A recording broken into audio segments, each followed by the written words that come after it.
Hi everyone. I'm here from quarantine in Las Vegas. I'm Lily Torrance. I haven't been on YouTube in a few years. I went through a bunch of stuff. I got cancer and I'm totally fine now, but it was just too much going on for me to do videos and stuff and whatever. So life happens. But I felt like I've been seeing all these artists and philanthropists and all these people using the resources they have, the talents they have, the knowledge they have, their aptitudes, whatever, to create content just for people to watch or to learn from or to enjoy or while we're all isolated at home together. So that's sort of the impetus behind me jumping back on here. Sorry, I'm gonna have to drink water. So that's kind of the impetus for me jumping back on, was feeling like, okay, like I'm feeling really low, and what makes me feel better when I'm low is contributing to someone else, like focusing outside, and the people who are doing that are helping me, are contributing to my well-being. So why not do that in the ways that I can? So I wanted to talk about I know for me, when I'm stuck at home, especially right now with all of this time, a lot of times I really get stuck in my head.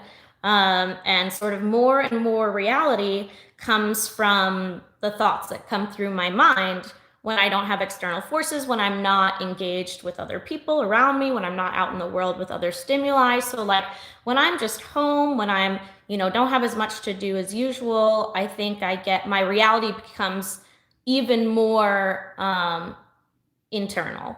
And for me, that can be a difficult thing. And I think for a lot of people, like most of us probably aren't perfect mentally and thinking every day, oh, life is good and everything's fine and I rock and all that stuff. So I think right now is a really important time to focus on self-compassion if you're gonna make it through this in a way that you feel is okay, So I think for me, something that I've always done, and I think or at least done for a really long time, and I think that really has helped me, is that sometimes when I have these like limited beliefs, like these ineffective thoughts that I know objectively may or may not be true, but I know that they're not helpful to me, is that I sort of imagine, what would I do if my best friend said that to me? So if I have this thought, for example, like, oh, I didn't work out, or I'm not building a workout routine while I'm in quarantine, and this is a time where I should be doing that, or whatever, I'll think about, okay, well, what if my friend said that to me? My best friend said that to me about her. And what would I say? I would be like, well, it feels like the world is ending. You know what I mean? And you have a kid, and you're laid off, and yeah, you could be using this time, if it was aligned for you and it felt good for you, to be doing those things, to be building habits, to be exercising every day. But don't make that a reason to feel worse about yourself. So I feel like really, there's no objective reality. I mean, there's no reality at all. There's only our interpretation of this reality, and our interpretation is different from the next person's, but we can also choose to have a different interpretation for ourselves. So if you have these maladaptive thoughts, these limiting beliefs if you feel like are holding you back, you can choose a different thought. The problem is that I feel sometimes that my thoughts come out of nowhere. I don't have control from them, like where they come from. So thoughts come through my mind and I didn't plan for them to be there. And then your thoughts create your feelings create your behaviors, your reality is all caught up in those thoughts. And that's what things look like. So we talk about looking at the world through rose-colored lenses, because the way you look at the world is what the world looks like to you, right? So your experience, your reality is your interpretation of stimuli. It's not an actual thing, right? There's no objectivity in your interpretation of reality. So I think that what we can do is we can choose a different reality, and you start by choosing different thoughts. So if you start by choosing different thoughts, then so your thoughts, they kind of like float by like clouds, right? Your thoughts come out of your subconscious. You don't choose them originally, but what you can do is choose thoughts from your conscious mind once you're presented with those thoughts that come out of your subconscious. So, for me, it's sort of like a rebuttal. If I have a thought that I know is maladaptive, I know it's distorted, I know I need to choose a different thought to have a better experience of reality, then I'll literally do that in the moment. I sort of argue against myself. So it's like, when I was in eating disorder treatment a bunch of years ago and on and off for a while. And they call that voice in your head that is those eating disordered thoughts, you call it Ed.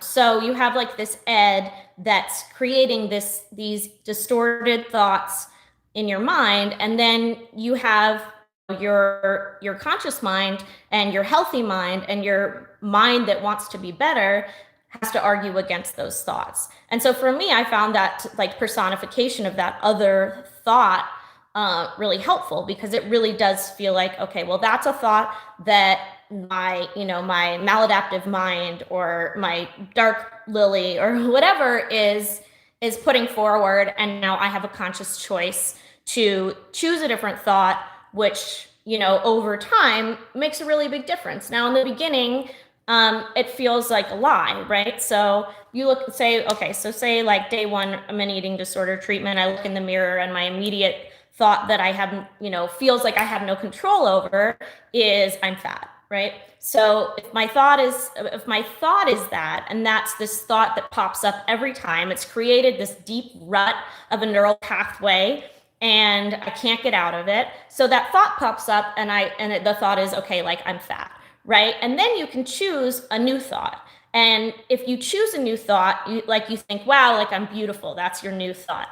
Well, in the beginning, it's like you're not going to believe it, right? You're going to be, well, that's not true. I've had this thought my whole life. This new thought is not true. I know this thought is true because I've always thought it, and it's so deeply rooted. And so in the beginning, I think you have to, or for me, I had to just say, I believe this thought, even though I thought it was total bullshit.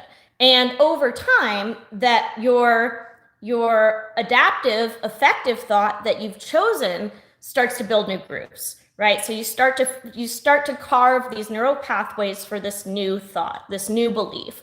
And your limiting belief becomes weaker and weaker and weaker as your chosen positive adaptive belief becomes stronger and stronger and stronger. And then you literally do change the composition of your brain and the thought processes that are there and the neural pathways through which they travel. And so, but I think this is something that's really, really, really important to be doing right now, because we're very isolated from each other. And there's a lot of fear going around. There's a lot of shoulds and coulds.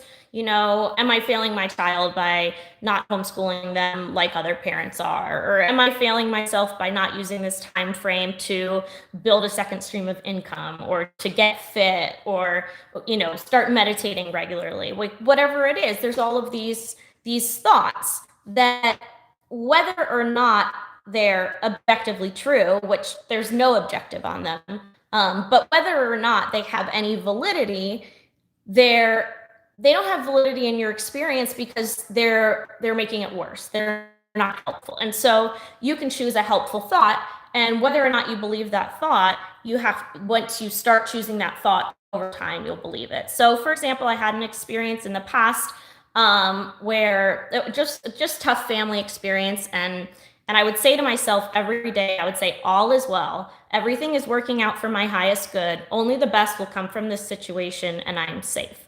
I would say that every day, and I didn't believe a word of it. I was like, this is bullshit. The best will not come out of this situation. Nothing good could come out of this situation. This is shit, And over time, I started to believe it more and more, and I started to find evidence why that could be true.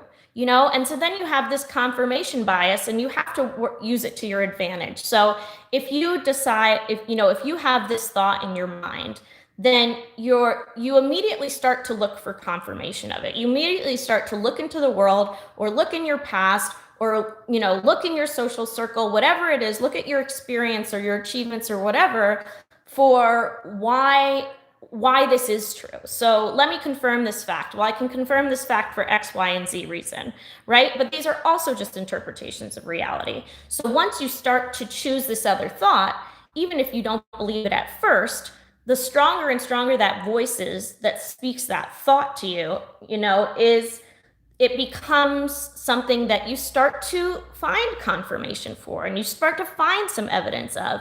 And once you start to find evidence and you start to confirm it over and over because you're choosing it and you're choosing to look for confirmation of it, and then that becomes the thought that prevails, and your thoughts create your feelings, and that creates a situation where you start to feel better. So that's just what I was thinking about right now.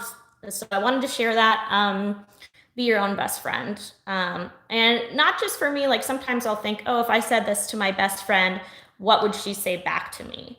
And that's easier for me to refute. It's easier for me to rebut because that's the natural flow of the conversation is I tell my thoughts and she tells hers, right? And I believe my thoughts and she believes hers, or she's trying to help me with hers. Or she thinks hers are a more effective version of reality for me. But when I find that when I imagine the opposite, what if my best friend said this to me in the first person, said, I feel this way, or I suck, or I'm a failure, or whatever the thought is, then because I think about, okay, this is this person who I love and I appreciate and I admire and I think is wonderful, and she's not failing just because she's not living up to her perfectionist expectations, or whatever it is, right? Then I'm able to feel compassion and to find genuine reasons why that's not true, because I want her to know it's not true, and I want to make her feel better, and I want her to know that, that everything's okay, that she's, that these limiting beliefs that she might have about herself aren't true. So I find that that's the most effective way for me to do it, is rather than say, what would someone who loves me say to me if I said this to them, rather than saying it in my head. It's more helpful for me to think, how would I respond if someone I love said this to me? So anyway, that's what I wanted to share. If you got some value out of this, I would suggest you subscribe, and then you can see more of these. I don't have really a schedule or anything, or an exact plan, because I'm not trying to do it for income, just doing it as it feels inspired. But so hit the subscribe button if you think that it was helpful for you, if you want to see more of these videos, and also hit the like button. Thank you so much.